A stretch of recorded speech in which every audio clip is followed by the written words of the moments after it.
Hi, and welcome to Tim's Old School Perspectives. I'd just like to say Happy New Year, and I hope everyone's having a great day. We're going to start out this year with some typical Democrat foolishness. So, House Democrats have decided that they're going to propose a new rules package for the 117th Congress. Now, this is a real beauty here. The Democrat rules package for the Congress proposes removing gendered terms like father, mother, son, and daughter. And oh wait, there's many more, which we'll go into. So I guess we don't have anything better to talk about than whether we're a mother, a father, a son, or a daughter. And it's so strange to me that the same people that claim that the right is a bunch of science deniers are so bent on trying to deny the fact that we have men and women. And there really are. And the vast majority of the public doesn't mind being a man or a woman, and doesn't mind being called a man or a woman. In fact, if I'm anything other than a man, if you go from calling me a man to calling me a they or an it or something like that, to me it's highly impersonal and rather insulting. I'd just as soon be a man. Now, you might say, oh, well, that's because you're a man and you have all this privilege or whatever. So I talked to my wife about it, and she said, no, I'd rather be called a woman than to be called they or it or any word that they might invent. Why? Because that's just how she is. Now, it's one thing to identify as, something that you're not, and that's fine. Identify with what you want, I suppose. But the fact of the matter is, most people, the vast majority of people, and no one would ever be able to convince me different, are just fine with being a man and a woman, a male and a female, a husband and a wife, a son and a daughter, an aunt and an uncle. And these things are very, very difficult to replace this verbiage in our language. Unfortunately, recently, my uncle passed away. Now, if I were to describe this in the newspeak, I would have to say child's parent. But my uncle is not my child's parent, so that doesn't make any sense. But anyhow, let's take a look at some of the things. The new rules would also include changes like seaman would be called seafarers, chairman to chair, and submit his or her resignation to resigns. And so this is just a bunch of semantics here.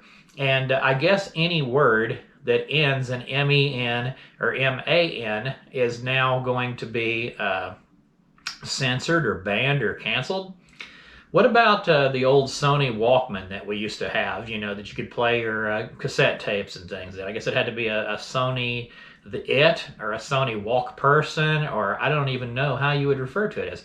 And there's many words in the English language that just incidentally end in man or men. What are you going to do about them? I mean, there's a lot of people, a lot of these real flaky people are offended by the craziest things. And it doesn't make any sense whatsoever. And so for this 3 or 4% of the population that feels like they're offended, we're going to go ahead and offend the other 97% by changing the entire vocabulary and changing words actually of endearment.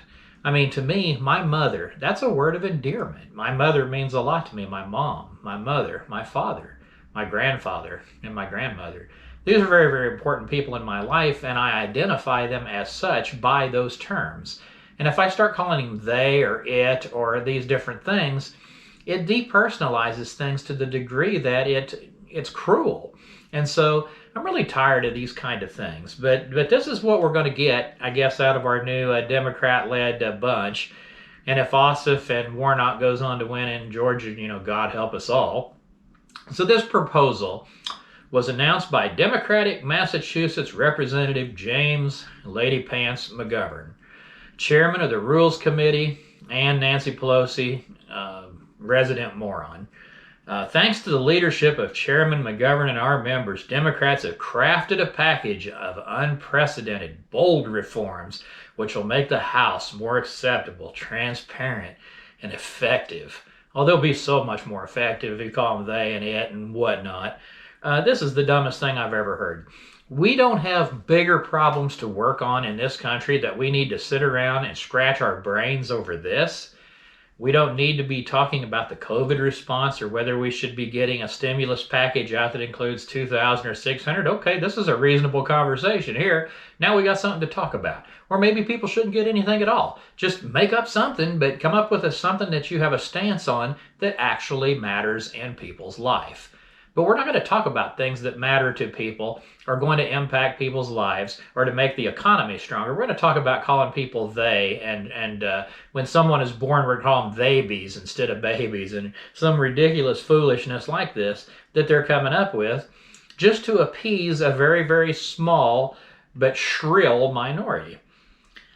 So according to the Democrat rules for gender-inclusive language, their plan modernizes the use of pronouns, family relationship, terminology, and other references to gender in order to be inclusive of all members.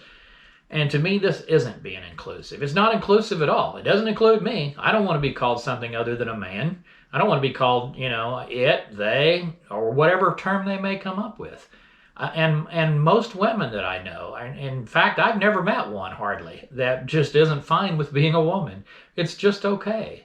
There's nothing wrong with it, even if they're gay. Even if a person's gay, most gay people I know, I think, are fine with being a woman or a man because it is a biological reality. And unless you're a science denier, you can't change it. Now, doctors can change it with knives and scalpels and things like that to some degree.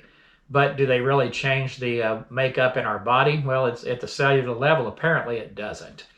And so this all seems like a bunch of garbage to me.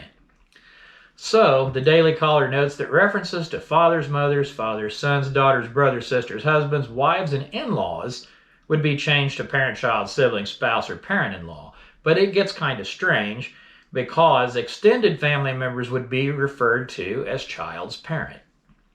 Well, my extended family members are not my child's parent. None of them. My extended family members of sister-in-laws and brother-in-laws and aunts and uncles, none of them parented my child. They're not child's parent. Instead of aunt or uncle, step-parents, or siblings-in-law, they're going to be child's parent. They've not thought this thing through. But then again, very much like Democrats always do, it seems like they never think things through. And they didn't on this.